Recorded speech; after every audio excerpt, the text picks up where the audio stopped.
João, capítulo 8, versículo 1 em diante. Mas Jesus foi para o Monte das Oliveiras de manhã cedo, apareceu de novo no templo. E todo o povo se reuniu em volta dele, e ele se assentou para os ensinar. Obrigado, Marlon. Os escribas e os fariseus trouxeram a Jesus uma mulher apanhada em adultério. Puseram-na de pé no meio do grupo e disseram a Jesus: Mestre, esta mulher foi apanhada em adultério. Na lei nos ordenou Moisés que tais mulheres sejam apedrejadas. Ora, o que dizes?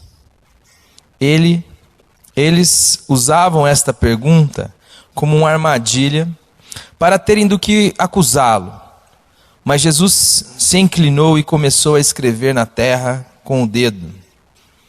Como insistissem na pergunta, ele se endireitou e disse: Aquele que dentre vós está sem pecado, seja o primeiro a lhe atirar uma pedra. Inclinando-se novamente, escrevia na terra.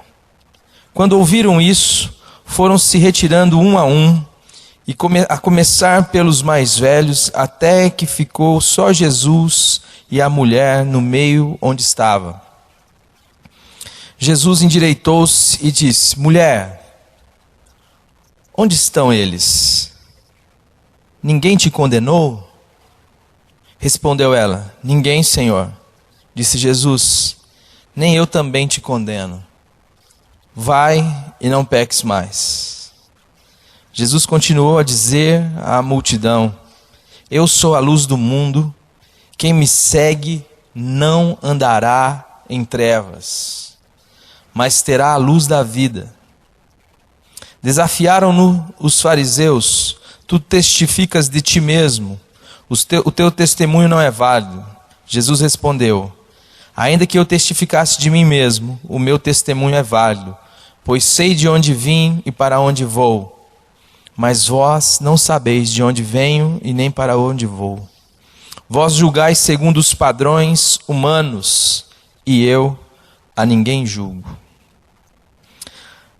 Mas se na verdade julgo, as minhas decisões são certas, porque não estou sozinho, estou com o Pai que me enviou. Na vossa lei está escrito que o testemunho de 2 homens é válido. Eu sou um que testifica de mim mesmo, e a minha outra testemunha é o Pai que me enviou. Santo Espírito, esta é a tua palavra, em nome do Senhor Jesus Cristo, que nós nos submetemos, pedindo que o Senhor se revele a nós, que o Senhor venha vivificar a tua palavra em nós, em nome do Senhor Jesus. Amém. Bom, o tema a ser trabalhado hoje é família e cruz. A primeira questão que me vem ao coração é: todo aquele que precisa de alguma ajuda, seja ela qual for, no âmbito familiar, em qualquer área da sua vida, eu não terei como ajudar você fora da cruz de Cristo. Não há esta possibilidade em mim. Qualquer tentativa nesse sentido de ajudar você, que não contemple a cruz de Cristo, eu me constituo nesse momento como um inimigo seu e um inimigo da cruz de Cristo. Porque em primeiro lugar, o que a cruz e o que Cristo crucificado vem nos dizer é que não existe outra solução para a raça humana a não ser a cruz de Cristo.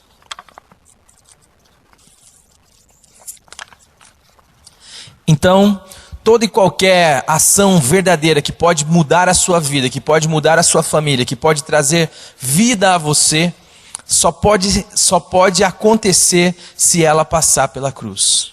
Não é possível a ressurreição sem a morte. Não é possível vida verdadeira sem morte. Então nós podemos nos encher aqui de vários artifícios, de vários conselhos. Posso dizer para você o que é certo, o que é errado, mas isso jamais fará de você, jamais trará a você o resultado que você espera, porque o que você precisa é da vida de Jesus habitando em você, e para isso é necessário que a cruz atue. nós verificamos hoje nas relações e na igreja, muitas vezes, uma substituição que há pela sabedoria deste mundo, pela coerência deste mundo. Usamos então aquilo que faz sentido, a sabedoria dos homens, a coerência dos homens, a moral humana, em detrimento da cruz de Cristo. Não existe nada que possa, em mim e em você, ser referência a nível de reino de Deus, que não seja produzida pela vida de Deus em mim e em você. Toda tentativa nesse sentido se constitui numa fraude e que vai frustrar a sua vida e que vai produzir morte para você e para as pessoas que estão à sua volta. E nas relações familiares é a mesma coisa. Nós tratamos aqui na semana passada uma distinção e um rompimento que começa a acontecer em João Batista, a partir do rompimento dele com a estrutura da religião, da aparência, onde nós tínhamos toda a estrutura religiosa, nós tínhamos o templo, nós tínhamos o sacerdote, nós tínhamos os ritos, mas a arca da aliança que representa, que tipifica a presença de Deus, não estava ali. E João Batista representa então uma ruptura do ponto de vista que ele se levanta como uma voz profética para poder questionar toda aquela estrutura baseada na aparência, baseada nos modelos e na coerência dos homens. Aquilo que Jesus vai dizer na vossa lei. Vocês julgam segundo os padrões humanos. E muitas vezes o que nós queremos trazer para poder suscitar vida nos nossos lares são os padrões humanos, aprendido nas escolas, aprendido nas faculdades, aprendido nas igrejas. E eu quero dizer que estas questões, estas dicas, estas instruções, esta sabedoria não trará vida. E a necessidade que eu e você temos é de vida. Que a nossa família tem é de vida. E Deus nunca alimentou nenhuma esperança a nosso respeito a partir daquilo que nós podemos aprender de conceito humano. Porque o que nós precisamos é de uma vida e de uma vida de Deus. Porque só Deus em nós pode produzir vida.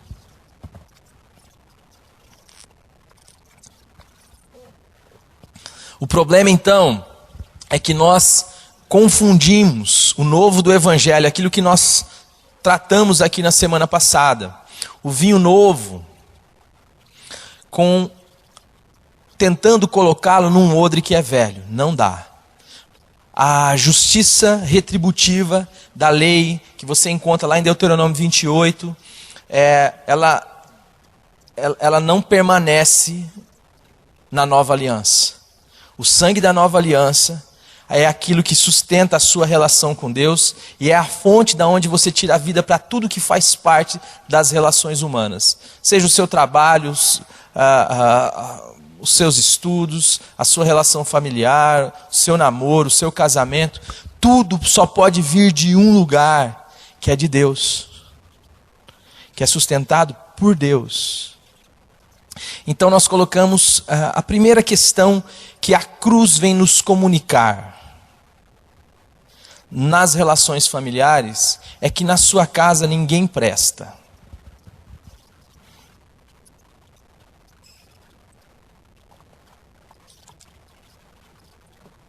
Na sua e na minha.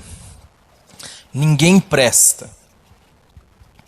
O problema, e que causa dificuldade nos relacionamentos, é que nós, a partir de um conceito humano, de sabedoria humana, sustentado por um princípio de justiça retributiva, nós estabelecemos na nossa casa quem presta e quem não presta. E o modelo é um ou outro, enquanto o outro é prejudicado, porque não consegue satisfazer esse padrão que é um padrão humano, que é um padrão de homens, que é um padrão que não necessariamente corresponde ao padrão divino. Aliás, não corresponde, porque o padrão divino é Cristo. E Cristo só pode ser vivido pela própria vida de Cristo. Não há como você querer imitar a vida de Jesus sem a vida de Jesus. Isto é pôr vinho novo em odre velho. Você vai rachar. A sua cabeça vai arrebentar, você vai se estrupiar, porque não dá. Ou Cristo vencer a sua vida, ou você vai tentar ser aquilo que você não conseguirá ser. E isso dificulta as relações por quê? Porque sempre que eu me coloco como modelo para o outro, eu digo para o outro que se o outro não atingir este padrão que eu estipulei, ele não é bom o suficiente. E como o princípio que age é o princípio da lei retributiva, quando ele não atinge o princípio ou o valor que eu estipulei para ele, o que acontece é que eu preciso então, de alguma maneira, castigá-lo. Eu preciso de alguma maneira comunicar a ele que ele não está atingindo um padrão. E a pessoa vive o tempo inteiro tentando atingir esse padrão, e quando ela não consegue, das duas uma. Ou ela se conforma com o ambiente da casa, porque afinal de contas, existe uma relação de amor. Não existe um lugar onde você pode ser amado de fato, a não ser mais do que a sua própria casa, numa perspectiva normal, natural. Eu sei que hoje os lares estão ficando complicados de se viver. Aliás, a gente escuta cada notícia que a gente fica... Mas em tese, as pessoas que estão, seu pai, sua mãe, seus filhos, seus irmãos, é justamente o lugar onde você se mostra mais, se expõe mais, porque de alguma maneira você percebe uma melhor aceitação. Só que as dificuldades que nós temos é porque substituímos o princípio da cruz de Cristo, do Evangelho, do Novo, pelos padrões trazidos pela humanidade e pela coerência humana. A necessidade nossa é de vida e não de padrões. Os padrões servem, e o Silas abordou muito bem essa questão quando ele falou aqui, do texto que diz: ensina a criança o caminho em que ela deve andar, e mesmo quando crescer não se desviará dela. Muitas vezes a leitura que se faz é de uma leitura de salvação soteriológica, que é para você ensinar a criança as categorias do Evangelho e que ela nunca vai se desviar. Nós não vemos isso na igreja. Nós vemos aí filhos de crente que nasceram na igreja, que frequentaram escola dominical, e quando chega na adolescência, mas o que está acontecendo? A palavra de Deus falhou? Ou o que está acontecendo? Não é que a palavra de Deus não está dizendo isso. Caráter é algo que o pai pode ensinar a um filho. Questões relacionadas à verdade, à honestidade, ao trabalho, são questões que nós podemos passar para os nossos filhos e aprender na perspectiva de caráter mesmo. E o Silas, eu lembro que o Silas usou a questão de Jesus sendo educado por José, aprendendo a ler com José, aprendendo uma profissão com José. Mas o que nós precisamos de fato é viver um ambiente do Evangelho, e o Evangelho só pode ser vivido a partir da cruz. Não há como viver fora da perspectiva da cruz. E aqui nós olhamos então uma situação clara. A cena é o seguinte: Jesus vem para o templo, se achega ao templo e começa ali a ensinar algumas pessoas, e de repente trazem para ele uma mulher que foi pega em flagrante adultério. Uma mulher que foi pega adulterando.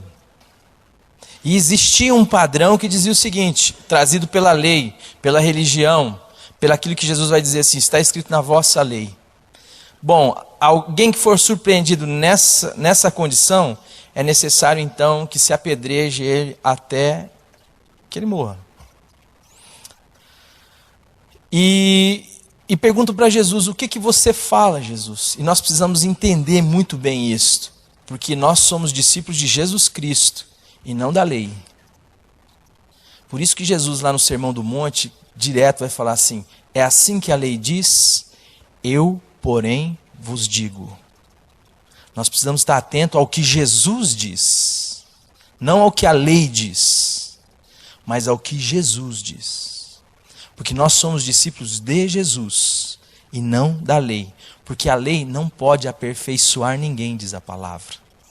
A única coisa que pode realmente transformar um pecador num filho de Deus é a palavra de Deus, é o evangelho de Jesus Cristo. É quando você é impactado pela palavra de Deus e começa então a se submeter ao discipulado de Jesus Cristo. E nós vamos entrar nessa questão. Fora disso, não tem como. E nós somos discípulos de Jesus. E como é que Jesus age dentro dessa situação? Jesus então, imagine a cena, a mulher sendo exposta, colocada no meio. Muitas vezes, nas nossas famílias é assim que acontece também. Nós expomos os erros das pessoas e confabulamos qual o castigo que daremos, qual a repreensão que daremos, o que faremos. Expomos a sua finitude, expomos o seu erro, expomos a sua falha e queremos condenar a pessoa. Muito bem, trouxeram para Jesus esta mulher e colocaram ela. Você já imaginou você ser levada, porque ele está no templo, não sei se vocês repararam. Trazer a pessoa na igreja, reunir a crentaiada, e daí falar assim, ó, a mulher foi pega nessa situação.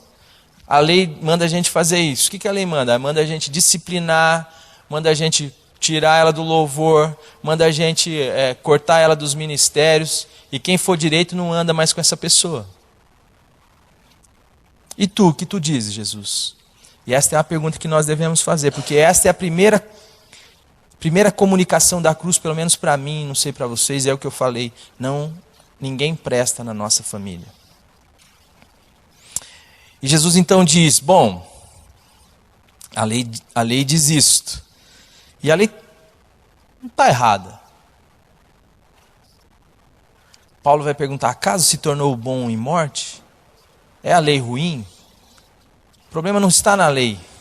O problema está em mim. O problema sou eu. Sou eu que preciso de vida. Saber o que a lei diz, eu entendo que a lei é boa. E o mandamento santo, justo. Porém eu sou um pecador, vendido como escravo ao pecado, diz a palavra. O problema não está na lei. Não é legal adulterar. Não é bacana adulterar, não está certo, não produz vida. E tudo aquilo que não produz vida é pecado. Tudo aquilo que complica a vida, aliás, é pecado. Jesus não está dizendo, pô, que legal. Não. Ele só traz que nós não estamos numa condição de nos relacionarmos nessa perspectiva entre nós, entre seres iguais. Não há como nós vivermos nesse patamar. Ele então traz à memória o seguinte, tudo bem, é assim que a lei diz, a lei está certa, mas então, quem nunca errou? Quem nunca pecou? Quem puder então ter esta sobriedade, esta lisura e esta condição, pode ser executor da lei, pode ser o primeiro a tacar a pedra então. E nas relações nós vamos perceber isto. Muitas vezes as brigas, muitas vezes o rancor cresce porque nós estamos discutindo quem está certo, quem é o melhor e quem vai executar a lei, quem vai executar o que é certo. E Jesus está dizendo o seguinte, Jesus estava querendo mostrar o seguinte, é interessante quando o Senhor levanta a cabeça e a mulher sobra sozinha, os seus acusadores foram embora, e ele diz, cadê os que te condenavam? E ela diz, foram embora, Senhor. E ele diz, nem eu tampouco te condeno. Nós somos discípulos de quem? Nós temos que aprender a viver os nossos relacionamentos com quem? O que isso significa?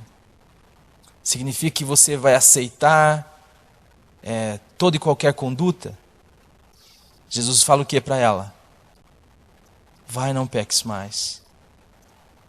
Mas não será tratado neste modelo de conflitos, neste modelo onde uns são maiores, uns são melhores do que os outros. Só existe um modelo de ser tratado, de nossas famílias serem saradas. É o modelo da cruz de Cristo, onde ninguém tem condição de ser melhor do que ninguém, mas todos carecem da graça e da misericórdia de Deus. É legítimo um pai, um filho, se dirigir ao pai e um pai se dirigir ao filho nessa perspectiva da cruz. O problema é que nós trazemos esta árvore do conhecimento do bem e do mal e nós queremos viver por ela. Mas não se esqueça que se seu pai errou com você, você também já errou com seu pai. E se vocês quiserem executar a lei, vão ter que cada um tacar um tijolo na cabeça um do outro, até um matar o outro. Não é isto. A cruz vem dizer, a primeira coisa que a cruz vem dizer para nós, ninguém presta. Todos carecem da graça e da misericórdia de Deus. Todos carecem da graça e da misericórdia de Deus. O que você precisa, o que eu preciso, é da vida de Jesus. E daí nós vamos para o capítulo 9 de Lucas.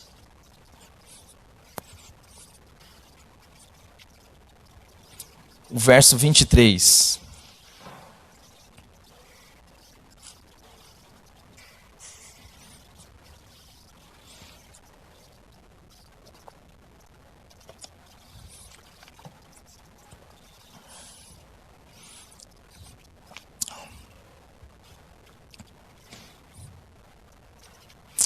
Então disse a todos: se alguém quer vir após mim, negue-se a si mesmo.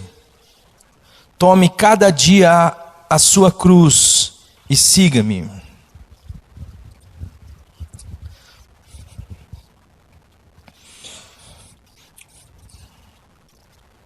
A questão é: você quer ser um discípulo de Jesus Cristo na sua família? Como pai, ou como filho, ou como irmão, ou nas suas relações? Esta é uma pergunta simples. Você pode dizer, sim, eu quero. Ou você pode dizer, não, eu não quero. Não tem ninguém aqui com um revólver na sua cabeça para te dizer o que fazer, ou que decisão você deve tomar. É a graça e a palavra de Deus que está sendo exposta diante de você. Mas, se você quer ser um discípulo de Jesus Cristo, negue-se a si mesmo. Dia a dia, tome a sua cruz. Então, siga o Senhor Jesus. Jesus vai dizer assim, bem-aventurado aquele que não se escandaliza por minha causa. Eu sei que agir desta maneira, para nós, não parece coerente. Mas se não parecer coerente para você, está num bom caminho. Porque Jesus é pedra de tropeço, Ele é escândalo. Ele é aquele que... Aqueles que detinham a sabedoria, o conceito do certo e errado, não viram nele a divindade de Deus. Porque não se parecia com nada que eles já haviam visto ou ouvido acerca de Deus. Por isso que nós precisamos romper com as categorias do velho e saber que vinho novo se coloca em odres novos. E ter em Cristo e em Cristo somente a nossa vida, a suficiência para a nossa vida e o modelo para a nossa vida. Quantas vezes você, nos seus relacionamentos familiares, tenta se autoafirmar, enquanto a palavra de Deus diz, negue-se. Mas se eu me negar, o meu irmão vai montar. O meu irmão vai folgar em mim. O meu pai não me entende. Se eu não bater o pé, ele não vai deixar eu sair. Fique em casa. Fique em casa. Mas se eu não fizer isso com meu filho jamais vai me obedecer. Então nós estamos tirando Deus da equação. Ou Deus não é capaz de sustentar a sua palavra.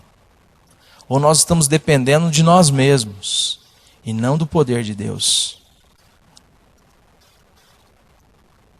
Se não tomarmos a nossa cruz, se não negarmos a nós mesmos, não haverá relacionamento saudável na nossa família em lugar nenhum. É confiar que, ainda que eu seja crucificado, no terceiro dia Deus me ressuscita. É confiar que há um Deus reina na minha vida, que chegou a mim o reino de Deus, e aonde eu estou, Deus governa, e nada está fora do seu alcance, a sua mão não está ressequida, os seus olhos não estão fechados, mas Ele está atento a toda e qualquer situação que diz respeito à minha vida. E que se eu estou tomando aquela posição, é porque Ele me instrui nessa direção, é porque é assim que Ele faria, e é porque Ele já me proveu de vida, para poder andar em direção ao que a palavra dEle diz. Então eu pego da mão dEle e devolvo para a mão dEle. Eu digo, Senhor, eu vou andar nesta direção, porque esta direção aponta para a cruz. Aponta para a cruz que é diária. E nós muitas vezes vivemos conflitos e mais conflitos nos nossos lares. E conflito nada mais é do que uma situação de morte, que impede a vida de se expressar, o amor de se expressar, a paz de se expressar, a alegria de se expressar, a verdade de se expressar. Por quê? Porque queremos viver um cristianismo muitas vezes sem cruz. Porque queremos substituir a cruz de Cristo, o evangelho da cruz de Cristo, o evangelho do Cristo crucificado, pelos modelos, pelas sabedorias humanas, por aquilo que o mundo nos diz que é certo. Coloque o seu filho numa boa escola, coloque o seu filho no inglês. Não estou dizendo que isso é errado, mas eu quero dizer que a grande necessidade minha e sua e dos seus filhos é de vida, é de conhecer Jesus Cristo como o único Senhor e Salvador de suas vidas, é de ter um novo coração, é de ter uma vida nova. Fora disso é remediar, fora disso o máximo que você pode ter é um filhinho bem comportado, que você vai fazer distinção entre ele e o seu outro filho que não se comporta tão bem quanto você espera. Porque ainda na sua cabeça e na sua relação, o que impera é a lei e a justiça retributiva, onde diferencia melhores de piores. Mas a cruz acaba com isso. Nós precisamos saber disso. Todos nós somos pecadores, só existe um santo. O resto é todo mundo pecador e todos carecem da glória de Deus. Aliás, se tem um grupo que Jesus dedicou mais a sua vida em servir, foi ao grupo dos falidos, dos errados, daqueles que não se encaixavam dentro dos padrões morais da sociedade. E por isso quando ele está lá com Levi, comendo e bebendo com Levi, e está sendo questionado porque essa não era uma ação sábia diante do mundo, da religião do mundo, ele diz, os sãos não precisam de médico, e sim os doentes. Eu não vim chamar justos, mas sim pecadores ao arrependimento. É por isso que Jesus, quando fala da parábola do samaritano, ele celebra com alguém que errou. Trata com amor com alguém que gastou toda uma fortuna. Enquanto o filho que ficou certinho, não consegue celebrar, não consegue usufruir da casa do pai, e não tem relacionamento com o pai, e não quer relacionamento com o pai, porque o cabrito que ele quer é para churrasquear com os amigos. Mas o pai vai e celebra. Gente, é isso que vai trazer vida. É nós confiarmos na loucura da palavra de Deus, do evangelho da graça de Deus, da cruz de Cristo. Se eu e você queremos mudança no nosso relacionamento com os nossos pais, e dos nossos pais com os filhos, não tem outro jeito para gerar vida e vida verdadeira, e mudança e transformação verdadeira, a não ser confiar na loucura da palavra da cruz. A não ser dizer, Senhor, eu me nego, eu abro mão do que eu sou, do que eu penso que sou, eu aceito o veredito da tua palavra que diz que eu sou um pecador, e que eu careço da tua misericórdia, assim como o meu pai, assim como o meu filho. Mas Senhor, vem manifestar a tua vida em mim, vem manifestar Eu tive uma experiência com o Luquinhas essa semana, muito, muito interessante, pelo menos para mim.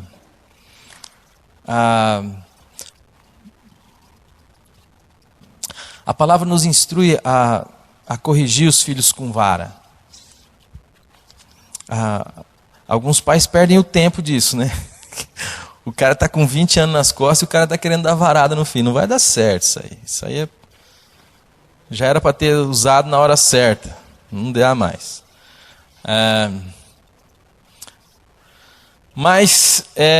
E eu aprendi isso minha vida inteira, de crente. Então, quando o Luquinha dava uma pisadinha na bola, eu ia lá com a varinha e tal. Já tem a bundinha, que é o lugar certinho, né? Para não... Tal. 3 varadinhas doídas. Ele fica esperto quando eu pego na varinha. Mas, um dia eu ouvi um cara me falando, um amigo, que o filho dele não foi bem na escola, e ele então fez toda uma série de repressão do filho, de restrições do filho, e cortou uma série de coisas e tal, e de repente ele estava no volante, e o Senhor disse no coração dele, falou, fulano, se prepara. A partir de hoje, eu vou te tratar igual você trata o seu filho. Ele falou, Deus tem misericórdia, Deus tem misericórdia. E essa palavra misericórdia ficou no meu coração, assim, sabe? E um dia, eu não lembro as coisas que o Luquinha faz, porque eu não sou de guardar muitas coisas. Mas eu sei que um dia o Luquinha pisou na bola, mas ele tinha que levar umas varadas daquelas boas. E daí eu, já de bate pronto, fui. E daí o Senhor fala assim, ensina para ele o que é misericórdia. Aí eu falei, pai, chamei o Luquinha lá no quartinho e falei, filho, ele já estava ali, tadinho. Falei, filho, o que você fez, não bom, não é legal. Mas eu queria dizer o seguinte, o papai quer te ensinar o que é misericórdia. É o que você merece, é umas varadas, mas o papai não vai te dar umas varadas. O papai vai te abraçar, vai te dar um beijo, vou te pedir mais uma vez para você não fazer mais isso. E abracei e fiz isso com ele. Pronto, tá. Ele ficou malandro, daí qualquer coisa ele fala, pai, misericórdia, pai. Mas eu comecei a reparar uma coisa. Começou a estender os períodos da varada. Eu não precisei mais dar uma varada por ele por mês. Começou a ficar 2, 3 meses sem nenhuma varadinha. E a última varada eu não lembrava mais. Até que, acho que deu umas 2 semanas atrás, eu precisei dar umas varadinhas nele. Mas aí, o que eu quero chegar no ponto é o seguinte. A mãe dele, ele precisava ser... Esse negócio de escola lá, fantasiar de dinossauro. E a Lili, tadinha, ficou lá o tempo fazendo uma fantasia e cola, e que horas em pé e tal. E ele olhou assim, cara, mas ele desdenhou do negócio. De um jeito. Aí eu falei, não é possível. Aí a mãe dele falou, prova. Não vou provar isso aí não. Nossa, eu ouvi aquilo. Eu falei, rapaz, vamos lá provar esse negócio logo, rapaz. Sua mãe tá aí, rapaz, fazendo esse negócio pra você, tanto carinho, tanto... Vamos lá, rapaz. E eu fui duro com ele, assim. E daí, cara, eu sentei na sala depois, estava ali. Aí o Senhor falou assim, vai pedir perdão pro seu filho. Eu falei, não, pai, o senhor está de brincadeira, né? E já tinha passado essa situação, ele estava bem, estava jogando videogame no quartinho dele. Daí eu entrei no quarto e falei assim, filho, fica em pé aqui. Ele veio assim e falou, oi pai. Meu filho tem 5 anos, gente. Parece que ele tem 16 quando eu falo, né? Não, ele tem 5 aninhos. Daí ele ficou na minha frente assim, daí eu peguei e falei assim, o pai quer pedir perdão para você, filho. Moço do céu. Foi o melhor abraço que eu já ganhei do meu filho. Ele me abraçou de um jeito. Eu falei, filho, me perdoa. Não está certo o que você fez, mas o papai exagerou na dose. Eu quero pedir perdão para você. Aí ele me abraçava, eu beijava ele, ele me beijava. E foi assim um dos momentos mais maravilhosos que eu já tive com meu filho. Gente, cruz é humilhação. Só que só vem vida depois da cruz. E isso vale de cá para lá e de lá para cá. Então se você tem algum problema com seu pai, com a sua mãe, o caminho seu é o caminho da humilhação. É o caminho da cruz, na esperança de que Deus suscite vida. E o caminho do pai com o filho é o mesmo. Muitas vezes, não é abrir mão do que a palavra de Deus te instrui, mas saber que o nosso Deus é o Deus que não condena e que faz festa com errados, que celebra com aqueles que erram, pelo simples fato do arrependimento. Só que a gente tem essa ideia de que o filho vai se aproveitar, o pai vai se aproveitar. Se eu não bater o pé hoje e deixar que ele mande e não ir lá na onde eu quero ir, da próxima vez ele vai fazer pior, ele não vai deixar eu ir também. Então eu bato o pé hoje aqui, e daí se precisar eu bato mais forte, gente. Ou o contrário, se eu deixar ele hoje, e aí semana que vem ele vai querer ir de novo. Tudo está dentro de um contexto, viu, gente? Tem às vezes pegar também a palavra da semana passada. Não podemos tirar Deus da equação. Mas é orar, colocar o filho diante de Deus, instruir o filho na palavra. Mas só tem uma maneira de que essa palavra frutifique, é quando ele vê o evangelho em mim e em você. E também no seu pai é a mesma coisa. Às vezes a gente aconselha aqui as pessoas, filhos que não conversam com seus pais e são crentes. Não falo com meu pai. Espera aí. O que está acontecendo? Não é esta a instrução da palavra de Deus. Se você quiser fazer da palavra de Deus uma instrução, aí você está. Mas se você tem uma experiência com o Senhor Jesus Cristo, se Cristo é a sua vida, o caminho que você tem que trilhar, na dependência de que Deus suscite vida a partir daí, é o caminho do diálogo, da humilhação. Todo aquele que se humilha, a si mesmo se humilha, Deus exalta. E todo aquele que a si mesmo se exalta será humilhado, diz a palavra de Deus. Então, mais do que saber o que é certo e o que é errado, é viver o Evangelho, mas o Evangelho da cruz de Cristo. Não o Evangelho da sabedoria deste mundo, porque o máximo que pode produzir são filhinhos bem comportados e pais omissos. Mas a necessidade minha e sua é uma necessidade de vida, de Evangelho, de cruz. 2 Coríntios 4, 10.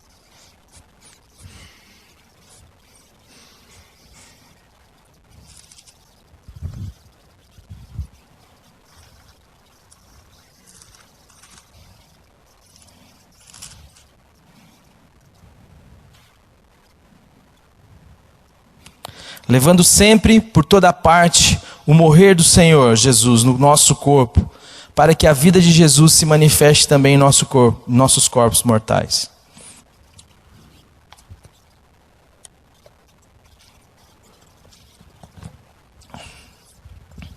Assim como Lucas 9, 23 enfatiza a questão diária, esse texto também Paulo vai enfatizar essa questão. Levando sempre e por toda parte o morrer de Jesus, para que também a vida de Jesus se manifeste em nosso corpo que é mortal. A ideia de que nós temos, ela é muito pretérita. Nós às vezes gostamos de dizer que nós morremos com Cristo, mas o Senhor vai nos ensinar pela sua palavra que esse morrer ele é diário, ele é dia a dia. E não existe como a vida se manifestar, a não ser pela loucura de se entregar à morte. De dizer, Senhor, eu não governo a minha vida. Senhor, eu não sou Deus dos meus filhos. Senhor, eu não sou Deus dos meus pais. Senhor, Tu és Deus. Eu morri. Cristo é minha vida. Mas nós queremos, nas relações, que a nossa vontade seja feita, que o nosso direito seja conquistado, que a nossa opinião seja ouvida, que o meu ponto de vista. E nós só produzimos morte com isso. Mas é levando sempre por todo lugar o morrer de Jesus, para que a vida de Jesus também se manifeste em nosso corpo que é mortal. A única coisa que pode sarar as nossas relações é a vida do Senhor sendo vivida em nós.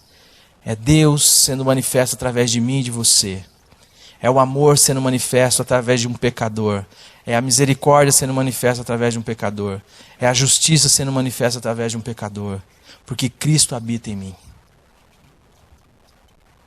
Agora nós confiamos muitas vezes nos padrões, nas instruções, tentamos vivê-las e não conseguimos. A pergunta é: existe cruz no meu viver? Na minha relação, eu já passei pela cruz? Cristo é minha vida? Se Cristo não é a sua vida, então você está complicado, mas existe a graça de Deus operando. Dobre o seu joelho, clame ao Senhor: Senhor, eu confesso que a tua palavra é verdade. Vem revelar Cristo em mim, vem revelar quem eu sou, vem revelar quem tu és. Você precisa de um novo coração. Agora, se você já confessa Jesus Cristo como sua vida, eu quero dizer para você: vinho novo não cabe em odre velho.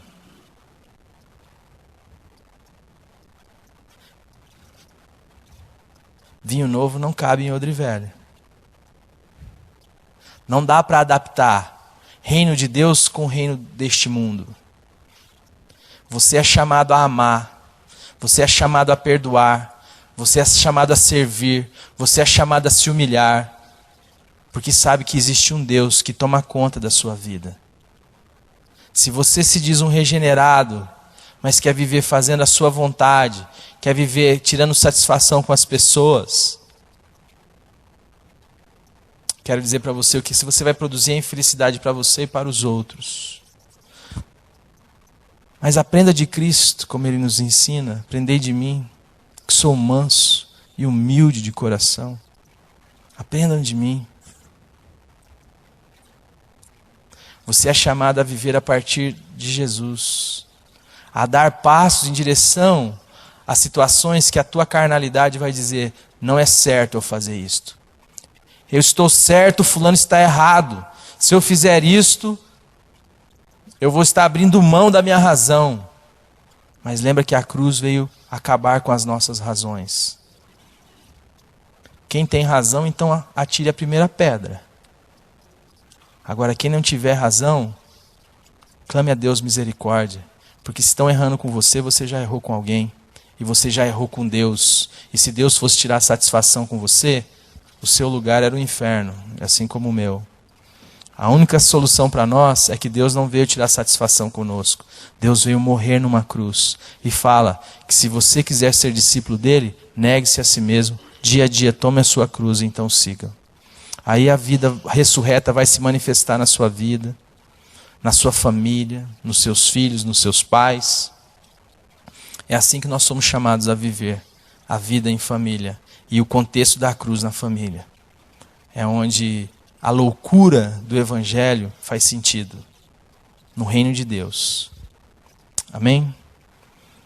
A mensagem que você acabou de assistir faz parte do Ministério de Comunicação Palavra da Cruz.